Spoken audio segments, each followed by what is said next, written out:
Bueno, déjenme decirles que yo dirijo un instituto en México que se llama Cananquil, que es un nombre en maya y que significa, este, que significa en conversación precisamente. Sí. Y entonces, ¿qué significa en conversación? Es muy interesante porque finalmente es lo que nosotros hacemos todo el tiempo, es estar en conversación. Y este enfoque nace precisamente de la terapia familiar. Una mentora para nosotros muy importante es Harlene Anderson. Y Harlene Anderson es la que crea el modelo colaborativo dialógico, que es el que nosotros manejamos, y que junto con Harry Gulishan en los Estados Unidos y Tom Andersen en Noruega, desarrollan todo este enfoque, esta postura filosófica, porque más que nada, y creo que esto es muy importante, lo colaborativo dialógico, el enfoque yo no le llamaría, es una postura filosófica. Y esto tiene un contenido muy específico, que es que no es una técnica, no es algo que nosotros veamos como un método, como una manera de hacer las cosas, y sobre todo técnicas. Y siempre por lo general mis alumnos me dicen, Rocío, pero ¿cuál es la técnica para hacer esto? Pues fíjate que no existe una técnica. Y entonces, ¿cómo lo voy a hacer? Tienes que tener la postura filosófica para poder hacerlo. Y eso es un poco más complicado cuando ustedes lo ven hacerlo, cuando ven a alguien hacer terapia colaborativa, parece que no hace absolutamente nada y sin embargo hace todo. ¿Por qué? Porque parece que no hace nada porque lo que hay atrás es una postura filosófica. Y bueno, ¿de dónde nace toda esta idea? Que a mí me parece muy importante y sobre todo para ustedes que están trabajando ya con todo eso, con la terapia familiar, o conociendo cosas de la terapia familiar. Primero, cuando nacen en los 50 la terapia familiar, y bueno, nace no nada más de la nada, ¿no? Sino nace precisamente cuando termina la Segunda Guerra Mundial. Y claro que tiene sentido. ¿Por qué? Porque cómo le hacen para reincorporar a los soldados, todos los hombres que llegaban de fuera y cómo se incorporaban a la familia. Y entonces empiezan a crear precisamente la terapia familiar para incorporarlos. En ese momento, así como nace la terapia feminista, así como nace la terapia, o sea, todo tiene sentido y todo tiene consecuencias, todo acto, y por lo tanto la terapia familiar nace de este lugar. Claro, en aquel entonces, acuérdense que sobre todo en California, bueno, en California, ¿qué era lo que estaba pasando? Había momentos en donde había que incorporar a la familia situaciones ya no solamente del regreso de los combatientes, sino precisamente de situaciones como psicosis, como esquizofrenia y demás, y entonces sacaban a la persona y se la llevaban a un hospital psiquiátrico. Cuando allá en el hospital psiquiátrico parecía como que funcionaba bastante bien, pero inmediatamente que regresaba a la familia, pues nuevamente volvía a tener los comportamientos que tenía en un inicio. Y entonces empiezan a dar cuenta que lo que tienen que hacer es trabajar con nosotros, con todo el sistema familiar.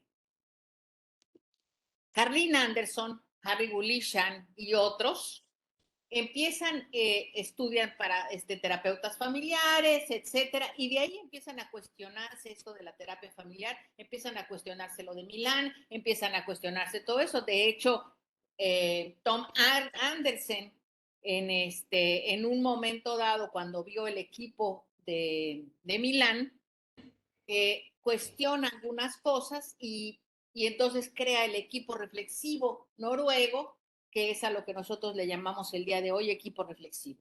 Y con lo que trabajamos, si es posible, que tiene que ver con toda una serie de personas alrededor de lo que está sucediendo en la consulta y después ellos hacen reflexiones de lo que escucharon. Obviamente, hoy por hoy, para nosotros así trabajamos, pero en aquel entonces esto era de escándalo, porque cómo era posible que 5 de ustedes, por ejemplo, estuvieran en una conversación que yo tuviera con Ilse, con el maestro Ilse, haciendo terapia y ustedes estuvieran ahí observando, viendo y demás, pero dentro de, no en la cámara de GESEL, sino dentro del salón. Y entonces al final, cuando ustedes terminaban, pues bueno, ¿qué pasaba? Ustedes hacían sus reflexiones acerca de lo que habían escuchado y visto. Eso era muy impactante en aquel entonces. Nosotros, desde que empezó esto, no trabajamos con cámara de GESEL, trabajamos dentro del salón y no hablamos de nada que no sea importante para el cliente, y el cliente o el consultante o el paciente es el único que tiene derecho a escuchar lo que se va a decir. Por lo tanto, somos mucho más cuidadosos con el lenguaje y sobre todo con la persona. Ahora, ¿qué es lo que empieza a pasar? Harleen Anderson y Harry Gulicher empiezan a cuestionar esta parte de los expertos, empiezan a cuestionar la parte de, bueno, finalmente yo no puedo ser experto en la vida del otro. El único experto es el consultante, cliente, paciente. Y entonces empiezan a tener cambios muy importantes y a cuestionar muchas de las cosas que se venían haciendo en la terapia. Esto no es así salido de la nada. Esto tiene que ver con la posmodernidad.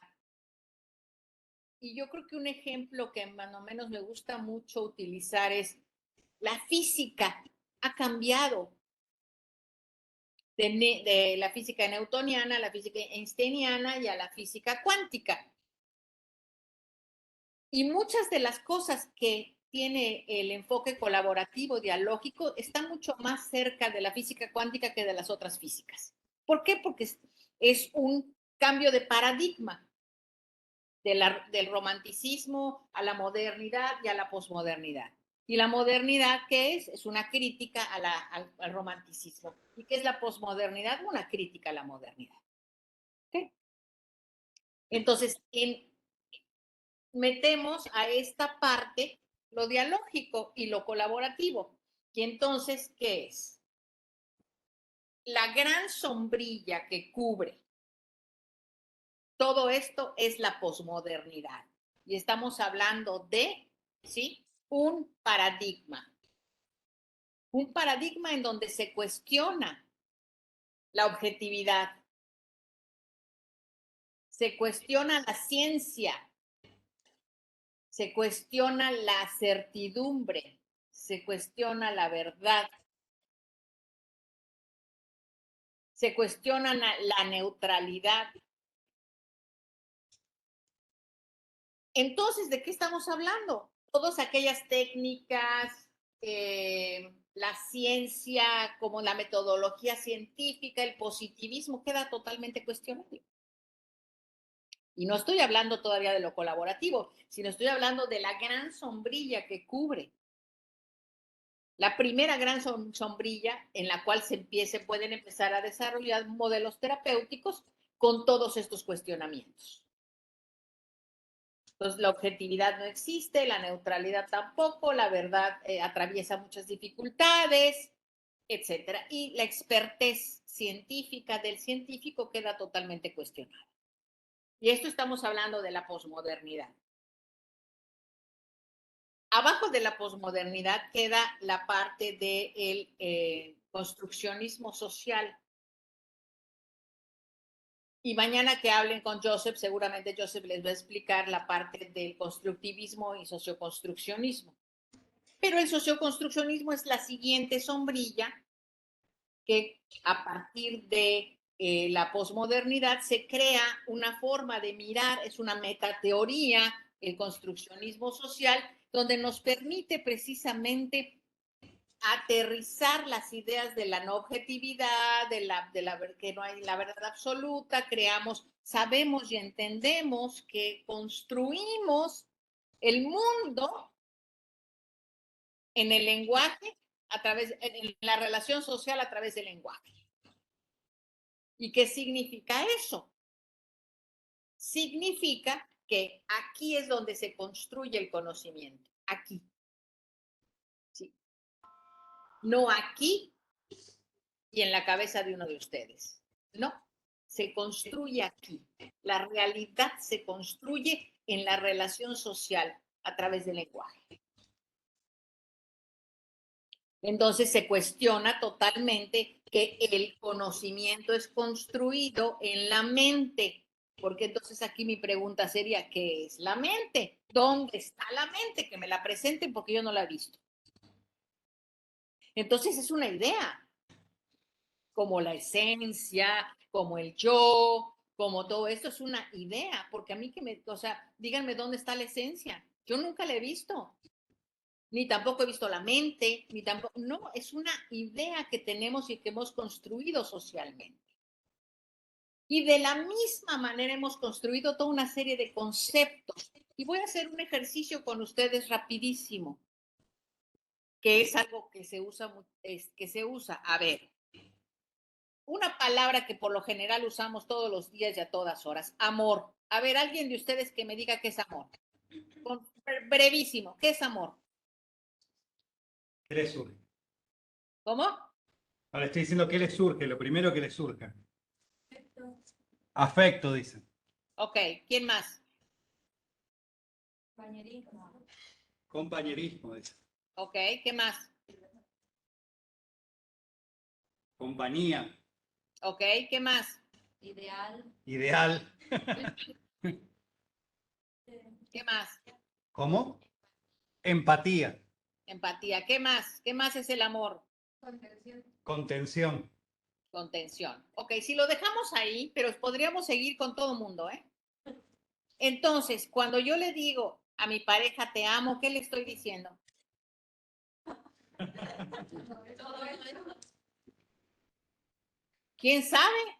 Porque, oye, ay, mi amor, es que te amo, ay, yo también, mi vida. ¿Qué nos estamos diciendo? ¿Quién sabe?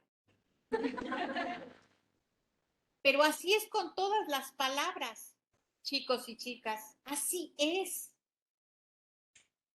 Tenemos un lenguaje que hemos construido socialmente a través, o sea, en la relación social a través del lenguaje. Pero sin embargo, nunca llegamos a entendernos totalmente. Nunca. Siempre queda un resquicio que hay donde queda la duda. Y entonces es muy interesante porque te digo, ay, mi amor, es que te amo, ay, yo también, pero lo que me está diciendo la otra persona es diferente a lo que yo estoy pensando que me está diciendo. Sin embargo, llegamos a un acuerdo de que así nos decimos cuando nos queremos decir algo. ¿Qué? ¿Quién sabe? Así es como se da y se maneja el lenguaje. Bueno, esto va a ser muy importante porque el construccionismo social nos da la posibilidad de mirar la vida y la realidad como una construcción. Por lo tanto, en la terapia, ¿qué pasa? En el lenguaje, a través de la relación social, construimos historias, narrativas, múltiples yoes en la conversación terapéutica. Porque si esto es en la relación social a través del lenguaje, ahí es donde construimos múltiples posibilidades. Ese es el segundo paraguas. El tercer, o sea, a donde vamos a llegar es el enfoque o la postura filosófica de lo conversacional, dialógico, el enfoque colaborativo dialógico. Este enfoque, esta postura nos hace que miremos al otro de una manera totalmente diferente, porque nos miramos de una manera diferente. Y por supuesto, acuérdense que estamos hablando de dos paraguas que cubren primero la posmodernidad con todo este cuestionamiento a la ciencia, al positivismo, a la neutralidad, a todo esto, y después el construccionismo social, como una metanarrativa, una metateoría que nos enmarca de una manera o de otra la manera en cómo construimos la realidad. Y finalmente tenemos al enfoque colaborativo. ¿Qué es el enfoque colaborativo dialógico? es un enfoque en donde en lo que se basa es en un cambio ideológico respecto a la forma en la que pensamos acerca del lenguaje y del conocimiento. Esto es, pensamos, no que el conocimiento yo agarro, me lo saco de la cabeza y se los pongo a ustedes. No, el conocimiento lo construimos en la relación social y en el lenguaje. Y el lenguaje me refiero no solamente a lo hablado, sino a cualquier tipo de lenguaje. Entonces, sí, si se basa en un cambio ideológico respecto a la forma que pensamos en el lenguaje y en el conocimiento. Y el lenguaje es la manera en la que nos logramos conectar y construir realidades. Esto me recuerda un poco a lo que decía Bakhtin, que finalmente nosotros somos los pescaditos y el lenguaje es el mar. ¿Ok? Imagínense eso. Nosotros nos movemos y existimos a partir del mar, como pescaditos, a partir del lenguaje. De todo este cambio que estamos hablando, surge muy naturalmente para nosotros una postura filosófica o forma de ser. Una manera de relacionarme y de conversar que incluye una forma de pensar con, de hablar con, de responder con las personas con quienes nos vamos a reunir en nuestras actividades profesionales. ¿Qué es esto? Yo no me reúno para que el otro responda. Yo no me reúno ni hablo acerca del otro. Yo no me reúno para actuar por mí misma, sino me reúno para actuar, hablar, pensar, responder, escuchar con el otro. Y tiene sentido si lo que estamos hablando es que hay una construcción social a través del lenguaje, con el otro lo empiezo a construir. Y lo empiezo a construir de una manera en donde la sola escucha lo estamos haciendo juntos. Yo estoy lo haciendo con ustedes. El lenguaje es con ustedes. Posiblemente si estuvieran sentados de una manera diferente, a lo mejor alrededor, la comunicación hubiera sido diferente. Entonces, lo que ustedes hacen hace que yo plantee lo que estoy diciendo de una manera. Si estuvieran sentados de una manera diferente o estuviéramos en persona, la comunicación y lo que estuviéramos hablando sería desde un lugar diferente. Muy diferente. Y esto también pasa en una terapia. Si llega una familia completa y se siente de determinada manera, entablamos una comunicación con la familia de determinada manera. Pero si se sientan de otra manera o solamente llega una persona, la conversación va a ser generada de una manera diferente. Entonces, esto va a determinarnos que lo que vamos a ir haciendo en la terapia va a tener que ver con el otro, con lo que el otro va haciendo o vamos haciendo juntos. Entonces, los tres contextos en los que se basa la postura filosófica, conversacional, dialógica, primero es el posmodernismo, que es lo que hablábamos, ¿sí? Que a final de cuentas no es más que una crítica ideológica a las metanarrativas y discursos de verdades y conocimientos dados por hechos, incluyendo las implicaciones en las condiciones culturales y en la vida cotidiana. O sea, todo eso tiene implicaciones en la vida cotidiana. En el romanticismo pensábamos de una manera y actuábamos de una manera, en la modernidad de otra manera, y en la posmodernidad de otra. Hay gentes que dicen que ya estamos en la transmodernidad, no lo sé. Hay gentes que dicen que ya estamos en un paradigma totalmente diferente, empezando un paradigma diferente a estos. No lo sé. Hay gentes que dicen que no. Sí, que me lo muero. Pero aquí lo interesante, perdón, creo que alguien habló. Benjamín, Adelante. No, nada, era más una idea para mí mismo que mencionó que dicen que estamos en la transmodernidad. Y ahí yo me quedo preguntando un poco de por qué seguir llamándole modernidad. Sí, que si te das cuenta es interesante porque o sea, realmente lo único diferente sería el romanticismo. Después sigue la modernidad, después la posmodernidad y hoy se está hablando de la transmodernidad. Sí, es como que la modernidad siga siendo de eje.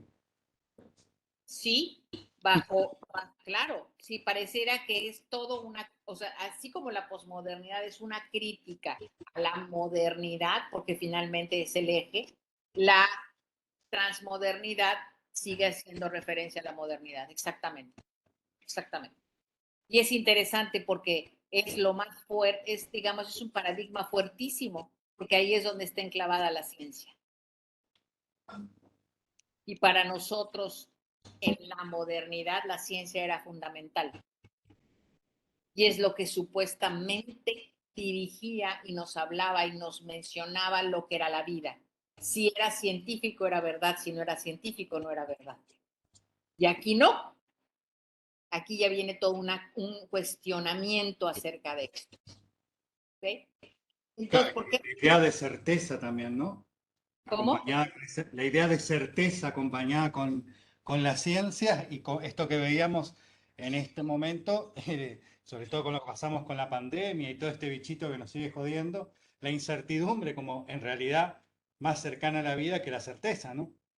Claro, y que precisamente el coronavirus lo que nos hizo es venirnos a poner aquí en la cara, a ver tu certeza, a ver tu ciencia, a ver todo, a ver, cuestiona, ¿por qué de la noche a la mañana nos cambió la vida y nos la sigue cambiando, ¿no?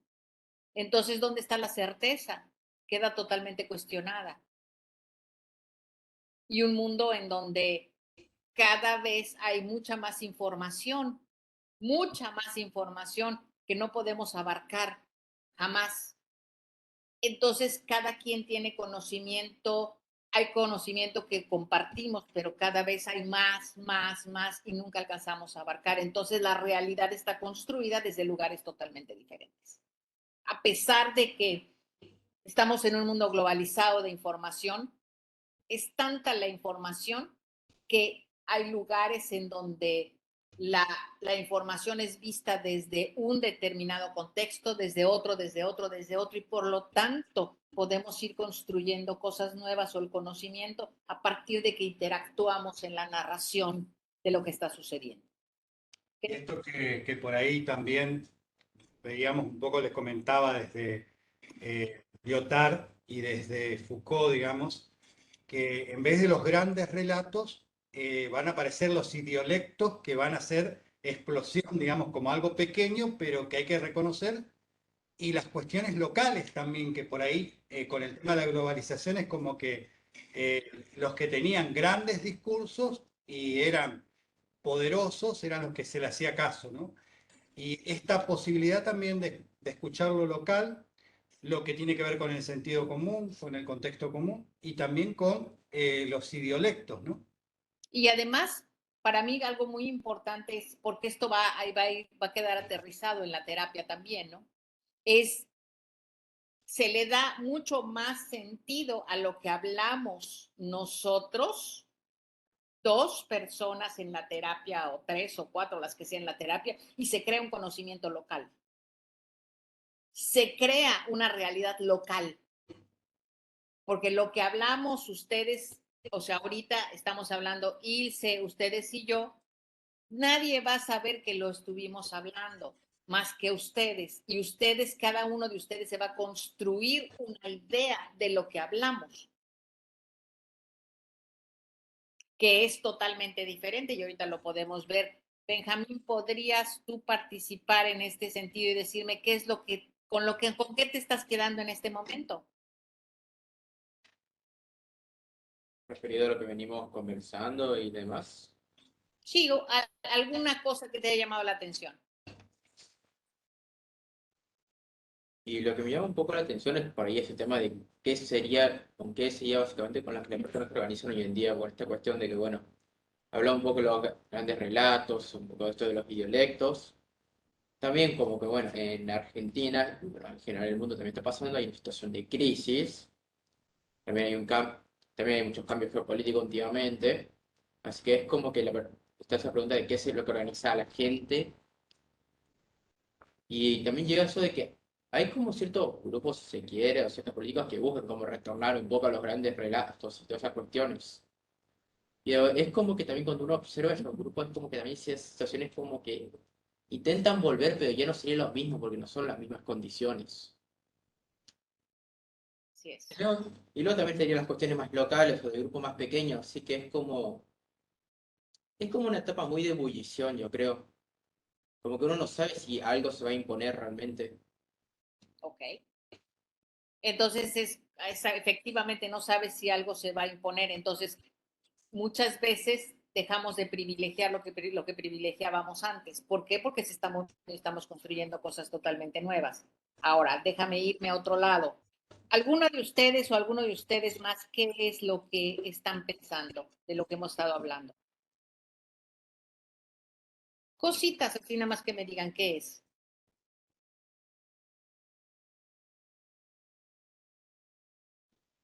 ¿Qué están pensando sobre esto?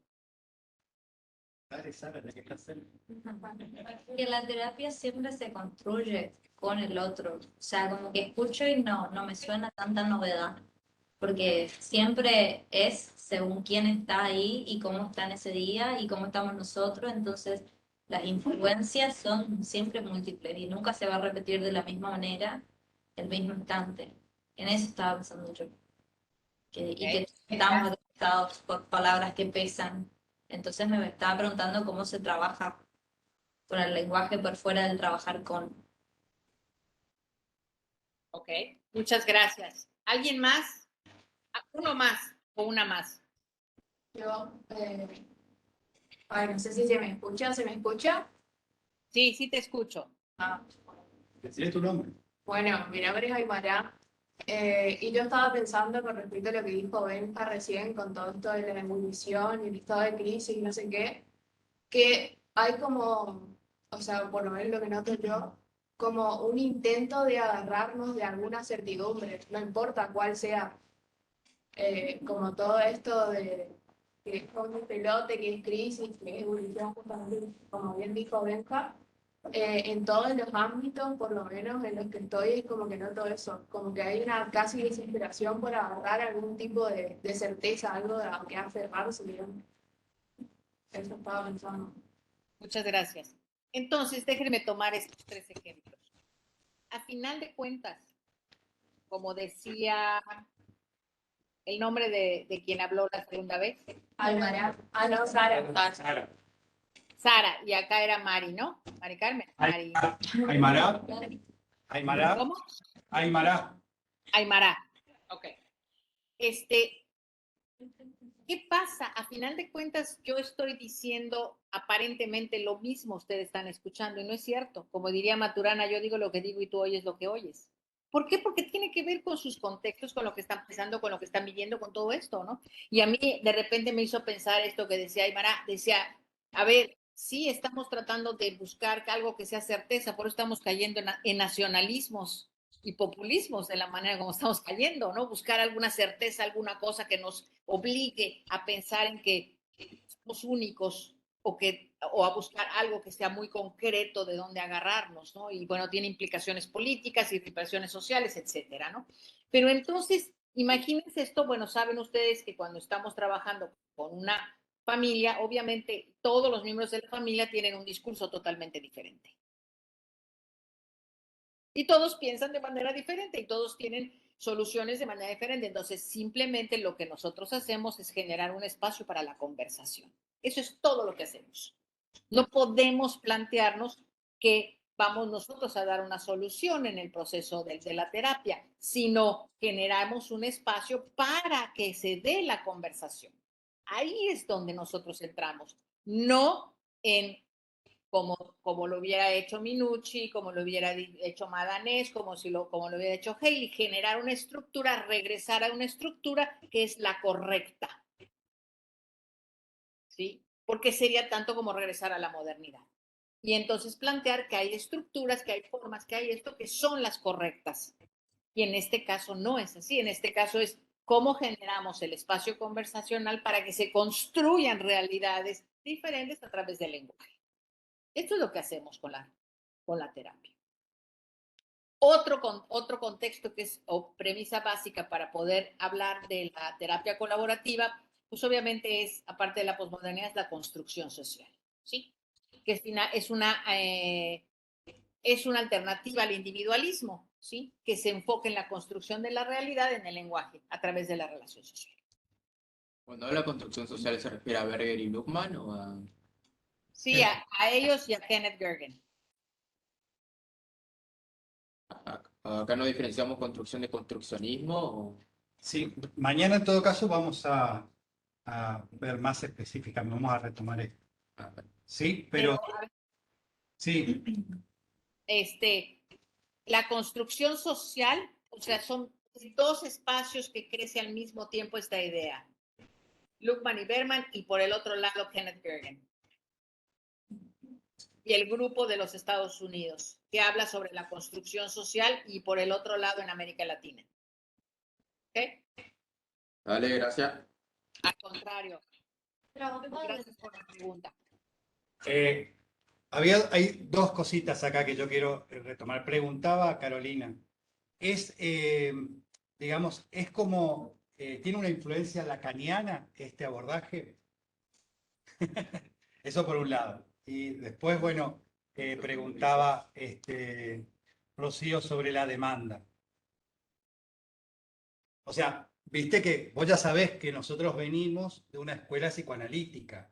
Entonces, Ajá, realmente ¿sí? hacemos puente, tratamos de pensar desde un lugar, porque bueno, el occidental también es así, digamos. Entonces, por eso comenzaron a escuchar y por ahí comenzaron a relacionar con lo que están viendo del lacanismo, digamos, ¿no? Sí tiene una influencia, y mañana lo van a ver con Joseph cuando empiecen a hablar sobre construccionismo social y sobre, bueno, la idea de la construcción de Derrida, por ejemplo, de Guattari, de Deleuze y demás, para poder hacer estas diferenciaciones. Pero sí tiene que ver, está visto, tiene una influencia lacaniana. Cuando menos el cuestionamiento lacaniano. ¿Ok? Entonces, el otro contexto que es importante para poder entender esto es la hermenéutica. Y la hermenéutica vista como la búsqueda de significados en la que nuestras preconcepciones influyen sobre las interpretaciones y traducciones. ¿Sí? Es el proceso de búsqueda en sí mismo que va a ir creando significados al entrar en diálogo o indagación mutua con el otro o con nosotros mismos. Y entonces es la idea de cómo vamos construyendo de una manera o de otra nuevos significados que le van a dar sentido a lo que estamos diciendo y a modificar el sentido y transformar la realidad en el lenguaje. Las premisas básicas sobre las que trabajamos es el conocimiento y el lenguaje. ¿Okay? Y el conocimiento me estoy refiriendo a verdad, realidad, ser experto, sesgos, que está construido lingüísticamente, y su desarrollo es un proceso que se da en toda la comunidad. O sea, no es algo que yo tengo que te lo paso, es algo que construimos con el otro. Y puede ser que en la terapia puedan ustedes mirar a que algo que sucedió, cualquier cosa que esta haya sido, sucedió. Pero la manera como lo puede estar viendo una familia puede ser de una manera en donde sea, ¿Te puedo hacer una pregunta? claro, a ver, Yo soy María. Hubo una parte en donde me trabé que dijo ¿dónde está que... María? ¿Dónde está María? Hola, María. Hola. Que dijo que el constructivismo social es una alternativa al individualismo. ¿Por qué? Porque es una construcción comunitaria. Es una construcción que se da, y no es, fíjate que es interesante, y mañana que lo vean con Joseph, porque una cosa es constructivismo social, una cosa es constructivismo y otra cosa es construccionismo. ¿Ok? Sí, claro. Porque todavía el constructivismo tiene de Vygotsky, de Piaget, etcétera, y tiene que sí entra en el proceso del cerebro y después se genera en el lenguaje, pero todavía tiene un proceso biológico. El construccionismo social no lo tiene. ¿Ok? Sí, María, quedó claro. Sí, gracias. Y de todas maneras, mañana lo van a, y es comunal porque nosotros construimos construimos la realidad en el lenguaje. Por lo tanto, se da con el otro, ¿no? Y en ese sentido se piensa que no es individual. Porque estamos construyendo juntos nuevas realidades y nuevos conocimientos. Sí, además está, cualquier cosa está el videíto en donde explicás eso, que está en YouTube también, que pueden recurrir a eso también, digamos, ¿no? Y esto significativo que le hiciste imagen, que es cuando es el entre, es fundamental, digamos, ¿no? Cuando vos lo marcás en el entre, digamos. Ok. Ahora, entonces, es un proceso como y les recomiendo si a alguien le interesa esta parte del conocimiento y la construcción social, hay un video de Kenneth Gergen eh, que está en Chile hablando sobre esto y tiene una botella en la mano de agua. Sí. Ilse. Le paso. Okay. Sí, sí, buenísimo, sí, sí. Muy bueno, y pudieran mirar a Kenneth Gergen hablando de la construcción social a partir de una botella de agua. ¿Ok?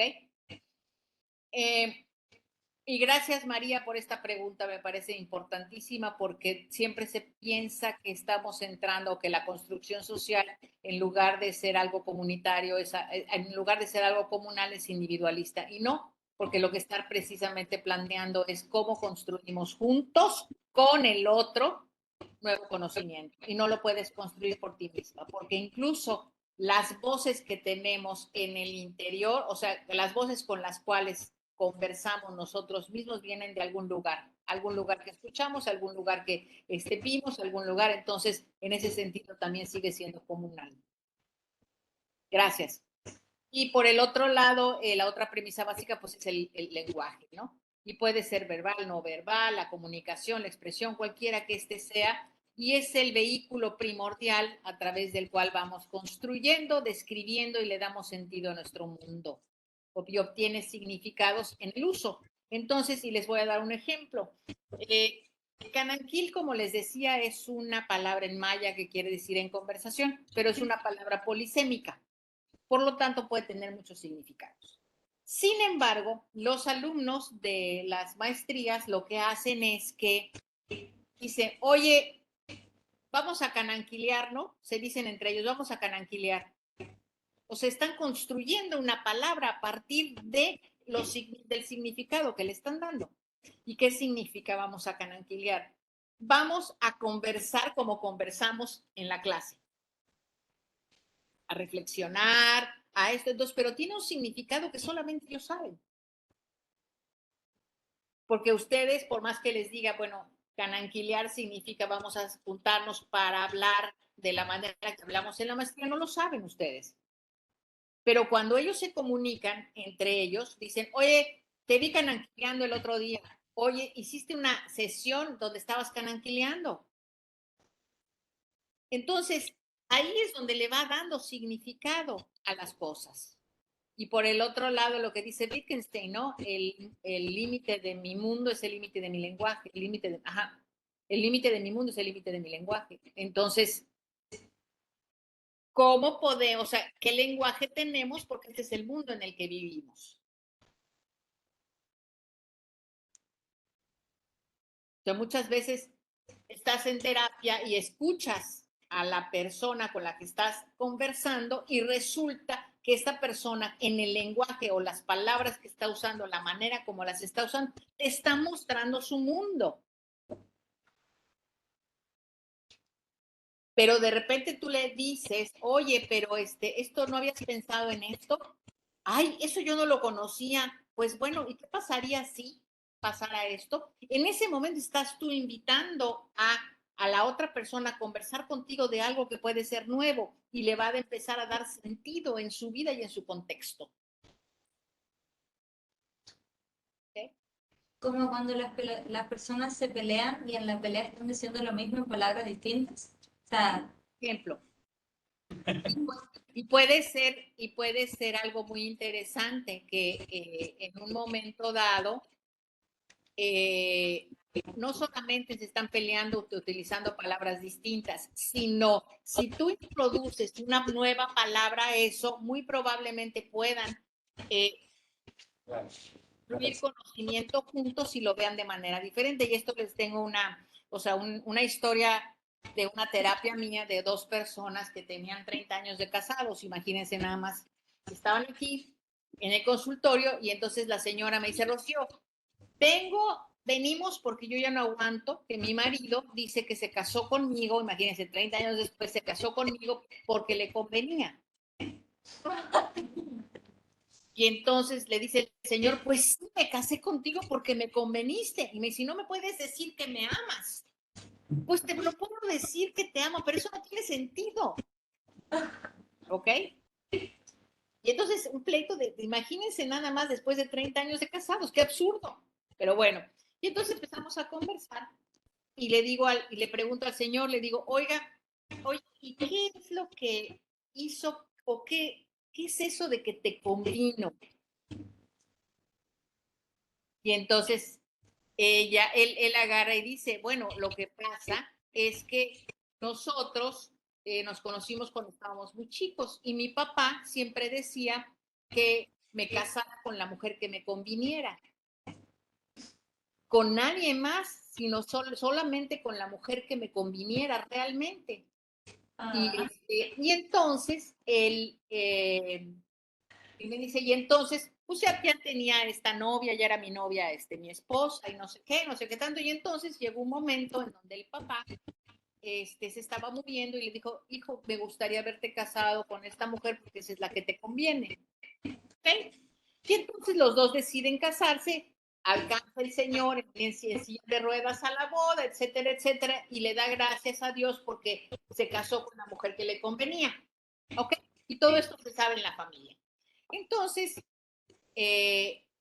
pasan los años y una vez platicando ellos dos, dice él a sus hijos, cásense con la mujer que les convenga. Y dijo, sí, claro, porque tú nada más te casaste porque yo te convenía. Y él dice, oh, momento. Es que sí, por supuesto que era, o sea, me convenía, si no me podía casar con él. Dice, a mí nunca me enseñaron eso, a mí me enseñaron a que yo me iba a casar con el hombre que yo amaba. Pero entonces son dos cosas como decía Sara. Perdón, como decía Sara, que en un momento dado, ¿sí? Dos conversaciones que decían aparentemente lo mismo y no decían lo mismo. Hasta que empezamos, bueno, ¿y qué quieren hacer con esto después de 30 años? Yo a mí hasta me daba risa porque yo decía, bueno, después de 30 años, ¿qué han hecho con esto, no? Dice, ella me dijo, yo ya no puedo más. Me molesta terriblemente que digas, me dice, ¿te quieres que diga que te amo? Pues sí, pero a mí me vale.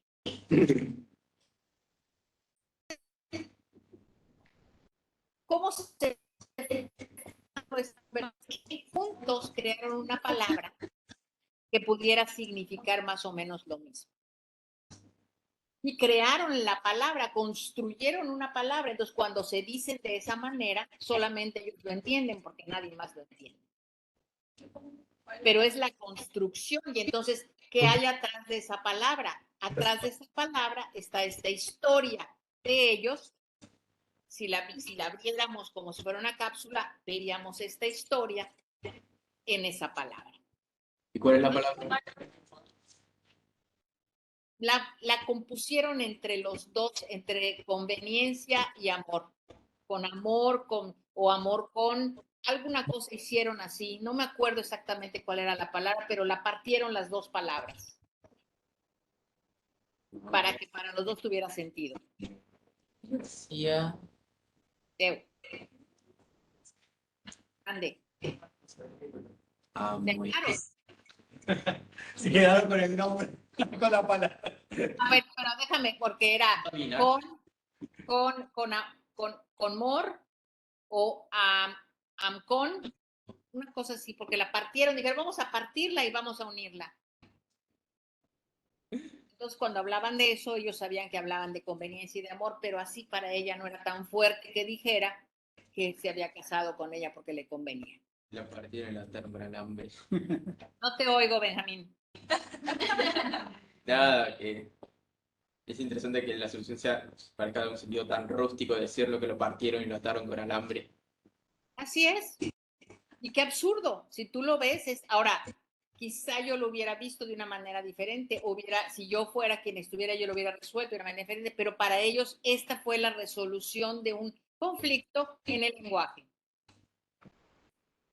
Me hace acordar un poco lo que dice Deleuze, de que la función del filósofo cambió, no es explicar el saber, el conocimiento, sino crear palabras para crear nuevos mundos. Así es. Entonces, esto de hasta lo irreverente o pareciera como que el terapeuta no hace nada, por eso esto que decías hoy, es interesante porque es como, no es que tiene que dar explicación o solución a un problema, sino por ahí lo que es pensarlo desde otro lugar, pensarlo de otra manera y lograr que se piense de otra manera, porque si no es como que muy occidental, o él tiene razón y ella no tiene razón, ¿no? O sea, no entrar en ese juego occidental o dialéctico, por decir así también. O también positivista. Exactamente, tal cual.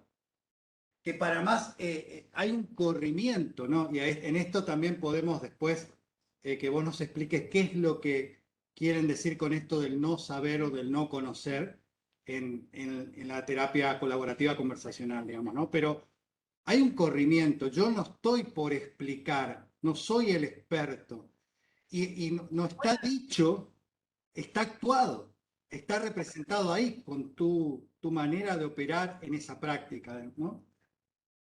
Sí, y además, pero creo que, y ahorita me estoy dando cuenta de la hora que es Dios de mi vida, creo que voy a saltarme, o sea, voy a pensar en otras cosas para que podamos entrar a esta parte precisamente de no conocer y de no, y la expertez, ¿sí? Sí. Porque creo que es fundamental. Harleen, yo siempre le he dicho a Harleen Anderson, Harleen, habla desde lo político, y me dice Harleen, no. Y cada vez que nos hemos encontrado en eventos o en todo esto, yo siempre le decía a Harleen, o me tocaba a mí hacerle una pregunta, y yo siempre le hacía la parte política, ¿no? ¿Qué pasa? Y después entendí muchos años después, y hoy lo puedo mirar de una manera diferente, aunque ahora sí ya habla de lo político, pero es otra cosa. A partir de Trump creo que empezó a hablar de lo político. Uno es el concepto más político de Harleen Anderson es el no conocer. Harleen Anderson parte del no conocer. ¿Y a qué se refiere con esto? No se refiere a la ignorancia, sino se refiere a yo no puedo saber lo que el otro piensa, lo que el otro quiere, a dónde quiere ir, cómo quiere ir. Yo lo que tengo que hacer es ponerme en una posición en donde quiero saber más. Y descentraliza completamente el poder en el terapeuta, del terapeuta.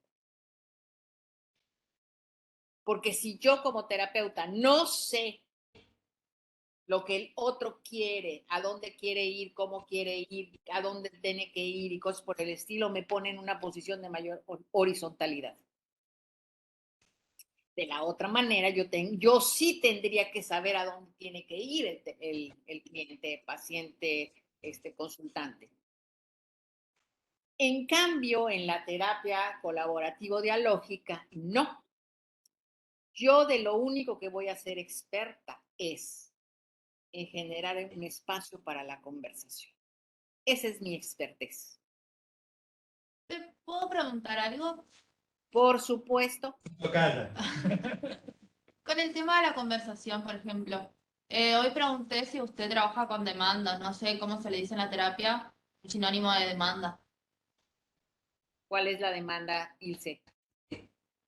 No, El- por ahí el tema es el concepto de demanda del psicoanálisis.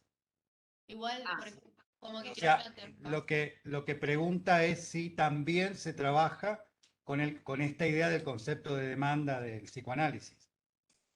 Ellos, o sea, muchas cosas, por eso te digo, hacen un puente con lo que recibieron 4 años, que es psicoanálisis, digamos, ¿no? Ok, dame un ejemplo. Lo pensaba desde un colegio, por ejemplo, que demanden al psicólogo a una familia porque el nene sufre abuso, que es una Ahora sí. problemática actual, Ya entendí. el abuso o violencia intrafamiliar con la conversación. Sí, muchísimas gracias. Sí. Sí, yo trabajo con quien quiera trabajar conmigo, de la manera que quiera trabajar conmigo, porque para eso estoy. Entonces, si en un momento dado me mandan a alguien del colegio, a un niño del colegio, entonces yo le pregunto primero a la mamá, a la escuela, y a, ok, ¿cuándo nos reunimos todos? Porque para mí es muy importante las voces de todos y quiero ver qué es lo que podemos hacer y qué es lo que quieren hacer ustedes. Y entonces escucho las voces de absolutamente todos y vemos qué es lo que realmente quieren. Ahora, aquí la pregunta sería, ¿quién es mi cliente? ¿El niño, la mamá o la escuela? Y yo lo pondría sobre la mesa. A ver, tenemos un dilema.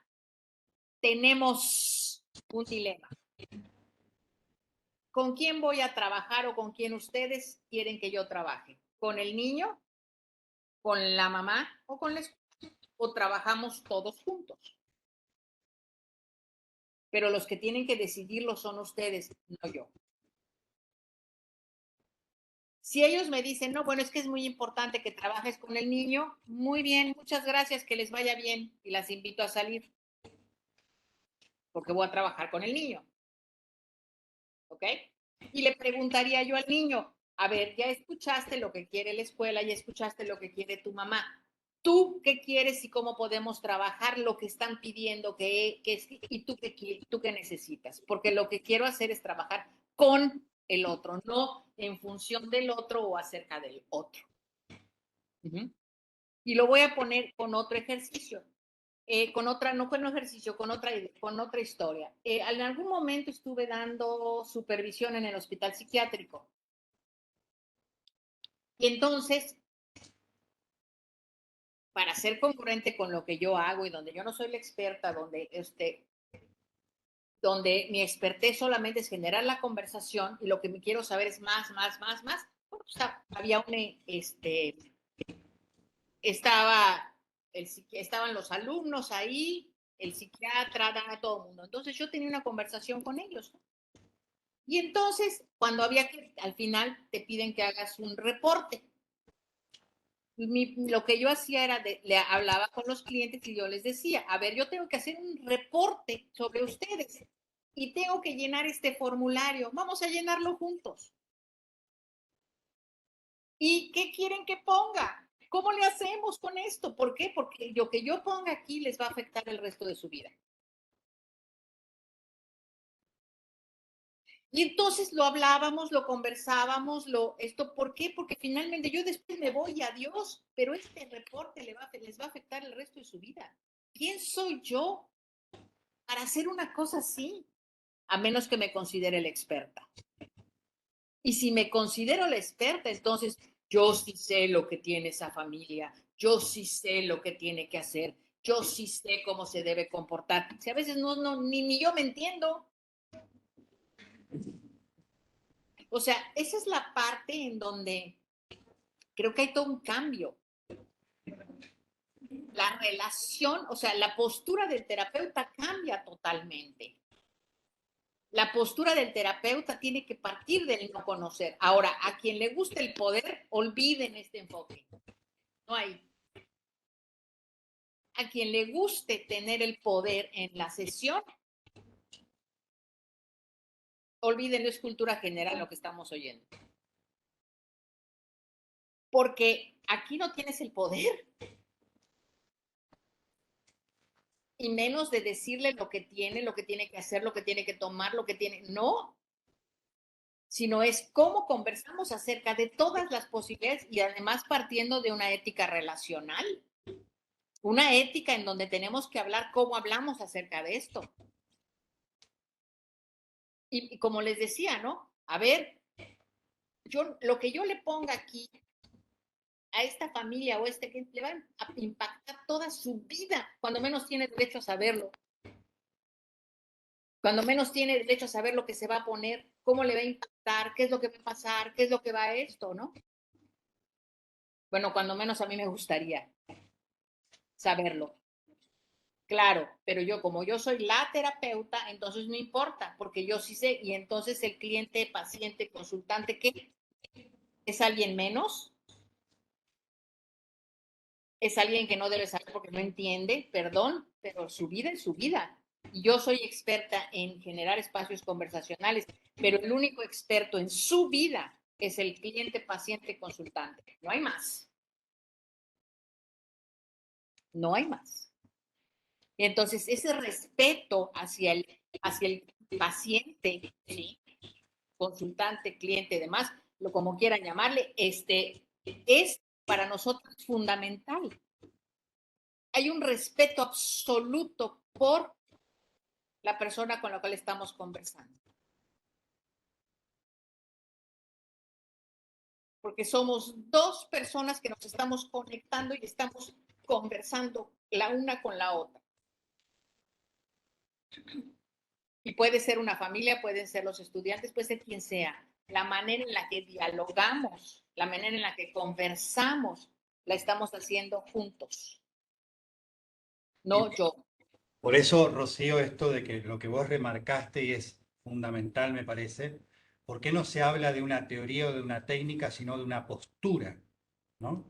Sí, No hay una teoría que está antes del encuentro con la escucha del otro. No, primero está el otro y por eso hablamos de una postura, de una posición, una filosofía y una práctica, ¿no? así es. Entonces, para nosotros, por eso pareciera que no se hace nada, pero lo que tienes que tener muy claro es la postura filosófica. Si no tienes clara la postura filosófica, por ejemplo, pensaba en la supervisión con mis alumnos, ¿no? De repente estamos trabajando y estamos tratando de aprender a ser colaborativos y estamos respetando y estamos tratando de no conocer y estamos ser tentativos, o sea, una serie de cosas. Y de repente alguien empieza con preguntas, por ejemplo, y voy a una pregunta como ¿y qué sigue después de esto? Y del 1 al 100, ¿en dónde estás? Pues estamos hablando de centrar soluciones. Y no porque no se haga la pregunta, sino cuál es la intención, es llevarte a un resultado, llevarte a un determinado lugar. Nosotros no pensamos en llevarnos a un determinado lugar. El cliente es el que lleva la conversación terapéutica, no nosotros. Y es muy interesante. Por eso les digo que quien quiera sentir o tener el poder en una terapia, en una conversación terapéutica, esto tómelo nada más como cultura general. Y hay cosas con las que no pueden trabajar, porque recién la pregunta de Rocío iba hacia abusos. Por ahí relaciona a violencia, aunque una de las partes con las que se está conversando se quiere imponer sobre la otra, que no haya escucha, que sea como bien conflictivo el asunto. ¿Se Mira, puede trabajar con todo eso? O sea, ¿hay algo con lo que en este tipo de terapia no se puede trabajar específicamente? te voy a contestar por mí. Yo trabajo con cualquier persona que quiera trabajar conmigo. Antes no podía trabajar con pedófilos, por ejemplo, o con violadores. Hoy puedo hacerlo. ¿Por qué ese cambio? ¿O cómo trabaja? Bueno, antes no podía por una razón, porque bueno, yo tenía mis propios issues, ¿no? Mis propias cosas, entonces yo tenía que trabajarlas y yo tenía que verlas para poder sentarme a conversar con alguien. Que haya sido pedófilo o que haya sido un violador, entonces simple y sencillamente no podía. Después de todo un trabajo terapéutico como de unos 30 años, les gusta, o un poco, o bueno, quizá 25 si quieren. Eh, Hoy por hoy puedo hacerlo. Hoy por hoy puedo tener una conversación con una persona que ha tenido actos o prácticas pedófilas o de violación. Y ha sido muy interesante porque aquí viene todo un cuestionamiento, ¿no? Es, bueno, a ver, la gente de repente cuando me llegaba a buscar me decía, Rocío, ya estuve en la cárcel, ya me atendió no sé quién, psiquiatras, esto y lo otro, y me dijeron que viniera contigo, que porque tú no me vas a juzgar y tú me vas a ayudar a entender y a hablar acerca de esto porque no tengo con quién hablar.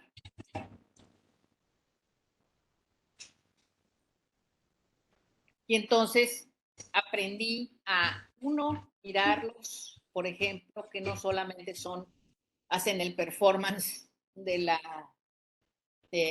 pedofilia o de la violencia, sino también son personas que tienen otras cosas. Y entonces, a través de las otras cosas que querían platicarme de ellos, podía yo empezar a generar una conversación o un espacio en este lugar. Ese trabajo para mí ha sido muy satisfactorio porque es muy complicado, no por la conversación, porque la gente cree que yo no debería de trabajar con ellos. Y yo creo que entonces, ¿desde dónde puedo yo decir que soy colaborativa y dialógica si no puedo trabajar con gente que necesita tener conversaciones y generar cambios en su vida? ¿Es individualmente y de forma grupal? ¿Se puede trabajar, por ejemplo, en el caso que esta otra Rocío dijo de que hay un padre que abusa a un hijo y quieren que se trabaje grupalmente? ¿Es posible? Sí, sí, es posible. Lo único nada más es tienes que tener mucho cuidado cuando trabajas con una institución, porque si yo trabajo individualmente, trabajo aquí en mi consultorio, lo que me pidan, o tengo conversaciones de lo que quieran conversar. Pero cuando trabajas para una institución es diferente, porque ahí tienes que tener muy clara, uno, las normas, los límites y demás, y tienes que hablarlo con tu cliente. Bueno, para mí es hablarlo con tu cliente, consultante o paciente. Es, a ver, quiero decirte que que si hablamos de esto y de esto, yo tengo que reportar. Si hablamos de esto y esto, tengo que hacer. Entonces tú decides de lo que podemos hablar o no. Ahora, si quieres ir a mi consultorio, ven a mi consultorio, pero no tienes el apoyo de la institución, sino solamente sería yo como en mi consultorio, no institucional. Entonces tú decides de qué manera quieres hablar, porque el contexto va a determinar el tipo de conversación que podamos tener. ¿Ok? Ahora, otra cosa importante que también es muy, muy interesante. Por ejemplo, trabajamos diálogos abiertos desde con psicosis, esquizofrenia sin medicamentos. ¿Ok? Que también esto es muy dialógico. Entonces, y es dialógico totalmente el modelo, se llama Diálogos Abiertos y es de Jaakko Sekula, está en Finlandia y trabajamos desde ahí. No hay, y en Finlandia, en muchos lugares ya no hay hospitales psiquiátricos y en otros lugares del mundo. ¿Por qué? Porque se considera ya que se puede generar desde otro espacio y donde se cree que la psicosis no es más que discurso o relación, o discurso o realidad alternativa. Entonces hay que, si partimos de ahí, entonces precisamente si es un discurso o una realidad alternativa, pues podemos trabajar a través del lenguaje en la relación social. Entonces trabajamos con toda la comunidad de esta persona en una conversación terapéutica, dialógica. ¿Ok? Pero esa es otra cosa, es diálogos abiertos. De lo que estamos hablando ahorita es de lo colaborativo dialógico, pero o sea, creo que hay muchas más alternativas en este proceso que en los procesos anteriores, en donde eran determinadas cosas y a donde teníamos que ir, lo que teníamos que buscar y lo que teníamos que, la respuesta en un momento dado o la solución hacia donde teníamos que ir. O sea que no hay diferencia en cuanto te des cuenta de algún tipo de estructura. Por ejemplo, esto que decía, que si es psicosis, si te das cuenta que es psicosis, o sea, llega alguien que todavía no presenta psicosis aflorada y trabajas de la misma manera que trabajas con cualquiera, no hay cambio. Depende, si, por ejemplo, lo que diría Jarlín es no hay cambios desde lo colaborativo dialógico, pero lo que diría Jaakko Sekula diría, ¿hay cambios en qué sentido? Jaakko Sekula está en Finlandia, como les decía, y trabaja con un equipo que nosotros en América Latina no lo podemos tener.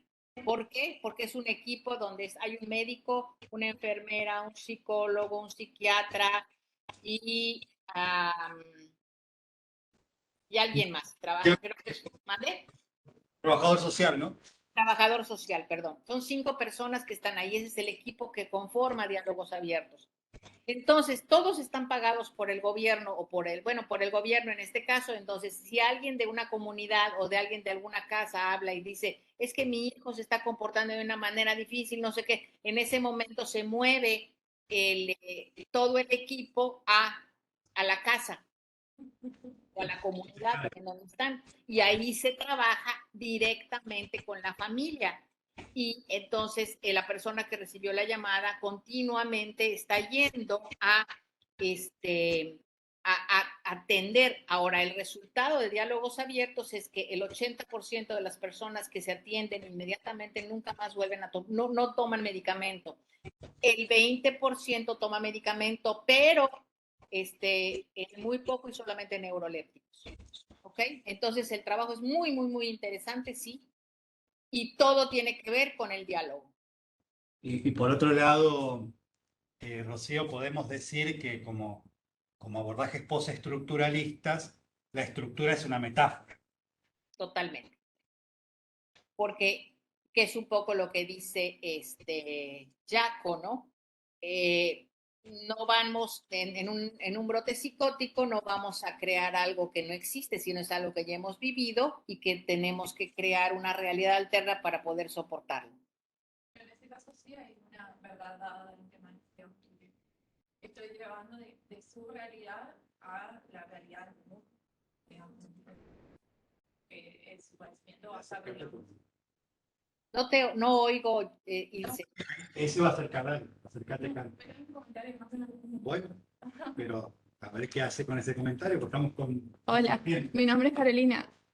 No, yo hacía el comentario que en ese caso me parece como que sí hay una verdad dada de antemano, en el sentido de que un psicótico tiene su propia realidad, que es lo que le está causando ese padecimiento porque no coincide con la realidad externa, digamos. Y en esa dialéctica, yo lo que voy a intentar como terapeuta es como traerle a nuestra realidad, por decirlo así, entre comillas, o a una realidad donde no sienta.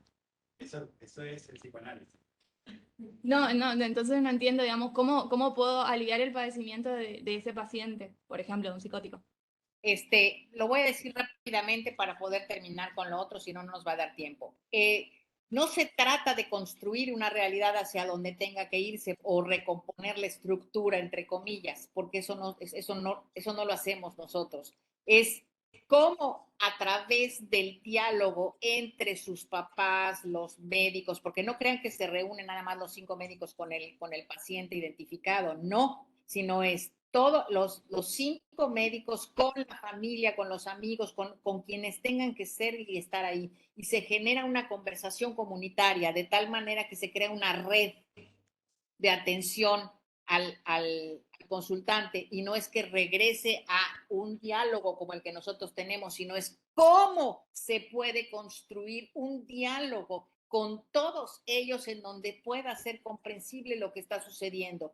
Y por lo general lo que se hace es que el propio cliente, no en la primera sesión, sino puede ser en varias sesiones, junto con su comunidad, junto con su red, reconstruyen la realidad, pero no a donde nosotros creemos que debería de ir. Por primer lugar, yo no sé cuál sea su realidad que más le convenga, ni cuál sea la estructura que debería tener, ni nada por el estilo, sino es ellos van reconstruyendo todos juntos hacia dónde se puede mover y construir una realidad que a veces ninguno de ellos se imaginaba. Sí, se entiende, gracias. Al contrario, espero que haya sido un poquito clara, porque, bueno, no es tan fácil, es bastante complicado, y no porque sea complicado, sino por la manera en la que pensamos acerca de las cosas. Tenemos como muchos preentendimientos que hacen que nos cueste trabajo movernos de un lugar a otro. ¿Sí? En síntesis, como pensar desde otro lugar, ¿no? Para Totalmente. aquí, esta persona puede ser, digamos, el que esté a cargo de la tribu. Y en Occidente, ahí nomás, cruzando la vereda, en Corrientes, en el psiquiátrico, estaría internado. Totalmente. Y además, otra cosa, una de las cosas más importantes para diálogos abiertos es la red que se construye y el sentir pensar del que hablamos en diálogos abiertos. Uh-huh. Pero en efecto, estaría en el hospital psiquiátrico aislado. Y lo peor que se puede hacer con una persona que tenga brote psicótico, esquizofrenia, es aislarlo. Lo que dicen estas personas es que lo que les ayudó muchísimo para salir adelante es que no estuvieron aislados. Si no, se quedan ahí. De la otra manera van reconstruyendo las historias dependiendo porque no tenemos idea de cuál sea realmente la historia. Y un ejemplo es, ahorita estamos trabajando en Canadá con una persona que dice que tiene telepatía. Entonces, hablamos sobre la telepatía. Por cómo se da cuenta, qué pasa, cómo le hace, cómo le esto. Entonces, de repente dice, aquí hay esto no lo puedo hablar. Ah, ¿no lo puedes hablar? ¿Qué hace que no lo puedas hablar? Entonces empezamos a hablar acerca de eso. Y entonces en eso estamos. Pero él se ha sentido mucho más tranquilo porque ha podido hablar de esto con alguien. ¿Sí? Pero claro, aquí es una escuela. En muchas terapias vemos que está primero si el pensar, si el sentir, si el hacer. Acá sería el pensar, o sea, a través del lenguaje, o no se incluye, digamos, esta. ¿Qué sería? ¿Qué es esa visión? No, eso también, siempre, ya sabemos, Foucault dice que no hay afirmaciones inocentes, pero digamos, con cada práctica hay una idea del hombre, hay una visión del hombre. Acá estamos viendo que propiamente lo relacional es lo fundamental. El lenguaje es ese medio que nos acerca a lo relacional, y entonces no es una teoría, ¿no? Sino es una práctica en relación al lenguaje que pone en evidencia eso de lo cual somos propiamente nosotros, que somos relación. No sé qué te parece, Rocío. Totalmente. Me gustó mucho cómo lo pusiste, ¿no? Y sí. Entonces aquí lo interesante sería cómo construimos mundos alternativos o realidades alternas a través del lenguaje en la relación social. No, de pensar, sentir. No, Sara, no te escuché. no es pensar, sentir, dice. No. No, porque además, por ejemplo, lo que dice Jarlín es que, bueno, y eso no solamente lo dice Jarlín, lo dice Kenneth Gergen, las emociones, recuerdos, sentimientos, los sentidos son construidos.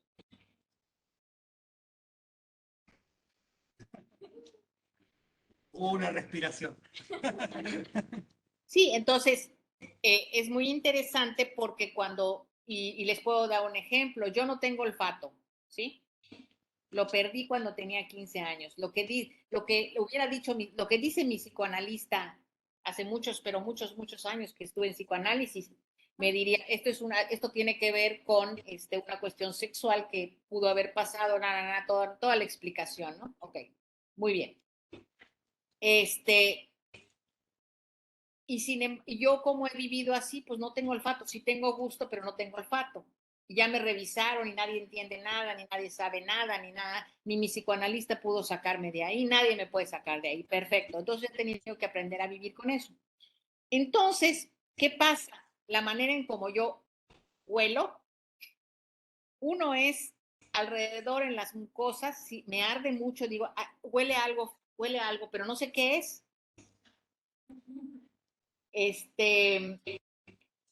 Digo, huele algo muy fuerte. Puede ser algo precioso o no, pero es algo muy fuerte.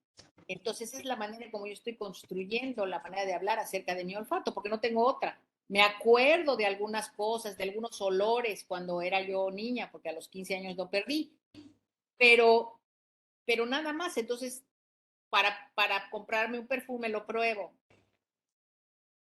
que sabe espantoso, pero lo pruebo.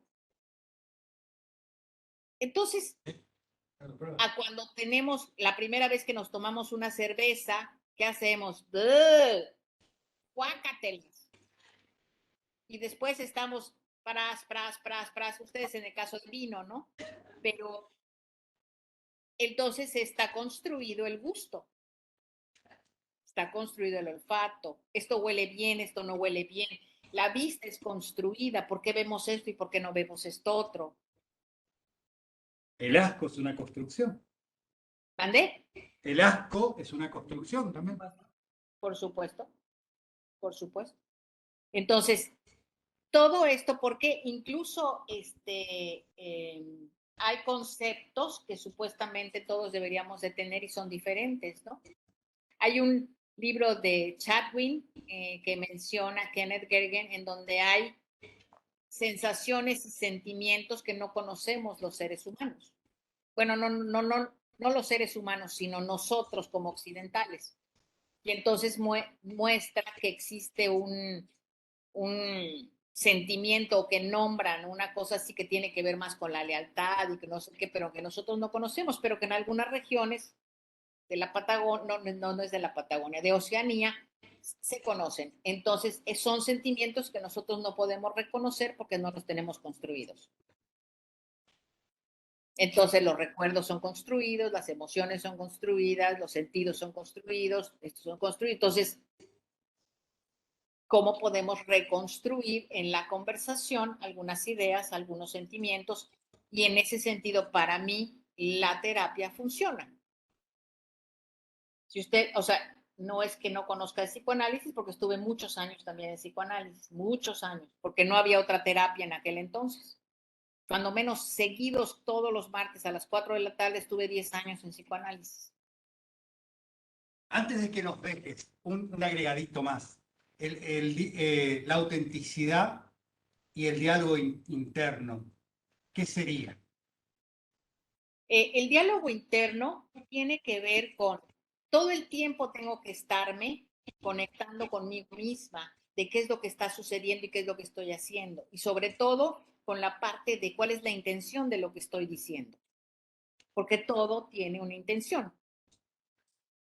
Entonces, cuando estoy en terapia, necesito tener muy claro cómo estoy construyendo mi diálogo interno y utilizar mi diálogo interno en la conversación con el consultante. Entonces, puede ser que yo les diga, por ejemplo, en una terapia, decir, oye, ¿sabes qué? Espérame tantito, porque me está haciendo mucho ruido esto, que no sé si tenga que ver con lo que tú me estás diciendo, pero no me deja continuar. Y entonces les cuento lo que me está pasando muy brevemente, por supuesto, porque creo que tiene sentido con ellos, y ellos retoman lo que yo hablé acerca de lo que me está haciendo ruido y a lo mejor les es útil. Entonces pongo al servicio de mi consultante y de mi cliente mi diálogo interno, ¿sí?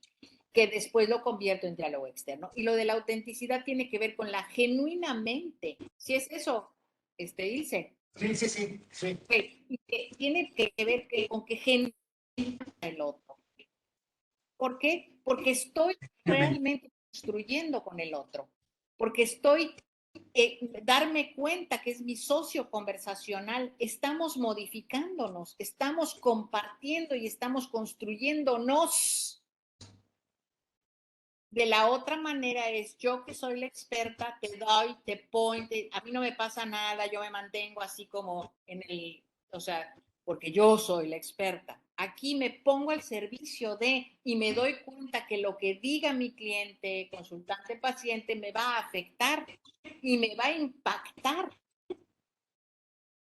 Y acepto esto, ¿por qué? Porque genuinamente me está interesando y realmente me interesa porque quiero saber más de ti, quiero saber más. Siempre mis preguntas van a ir a saber más, a querer saber más, no a querer comprobar que yo sé.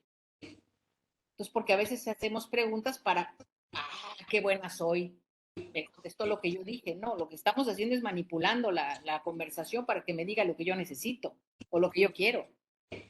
En cambio, si soltamos la conversación y es el cliente el que lleva la conversación, la que va a caminar a su lado soy yo, no al revés. Eso era, Ilse, lo que querías. Sí, totalmente. Por eso también creo que, por lo menos, esta modalidad terapéutica se la puede llevar también a las aulas, digamos, ¿no? A todas partes. Se relaciona mucho con Don Freire, ¿no? Sí. Con nuestro amigo Freire. Sí, y además otra cosa importante, si es una postura filosófica, no puedes ser terapeuta de una manera y andar en la calle de otra, ni tampoco ser maestra de una manera y ser terapeuta de otra, porque es una postura filosófica. Tal cual. ¿Preguntas, chicos, antes de que me vaya?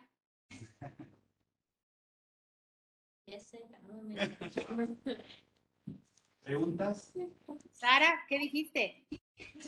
Irse me estaban mirando con cara de dale preguntar, pero estoy procesando mucha información. No se preocupen, me da mucho gusto y gracias, Ilse, por la invitación, como siempre. Se nota que me encanta hablar de esto, se nota que me encanta lo que hago y entonces, por lo tanto, me encanta compartirlo con ustedes y sobre todo con los alumnos del profe Ilse.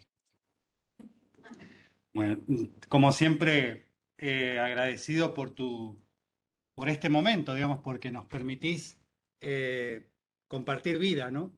Porque no es una teoría, no es un texto, es vida. Vida que se hace práctica y, como vos decís, es una filosofía. Y se nota en esto, de que te hagas un tiempo para compartir con nosotros y que rompemos la distancia física con esta posibilidad de lo virtual, digamos, ¿no? Así es. Me encanta que cuando su profe Ilse y yo no nos conocemos, pero nos queremos mucho. ¿Y ahora qué hacemos? Ahora, ¿qué hacemos con ese amor virtual, verdad? Sí, en algún momento voy para allá o vos venís para acá, ¿eh? Mínimo. Pero te mando un abrazo y un beso. Como siempre te quiero mucho, ya lo sabes. Y gracias a ustedes por haberme invitado a su clase y haber compartido conmigo estos espacios. Gracias por sus preguntas, por sus comentarios. Y bueno, siempre estoy en la disposición para ustedes y para el profe Ilse. Nos vemos, abrazo virtual. Que estés bien.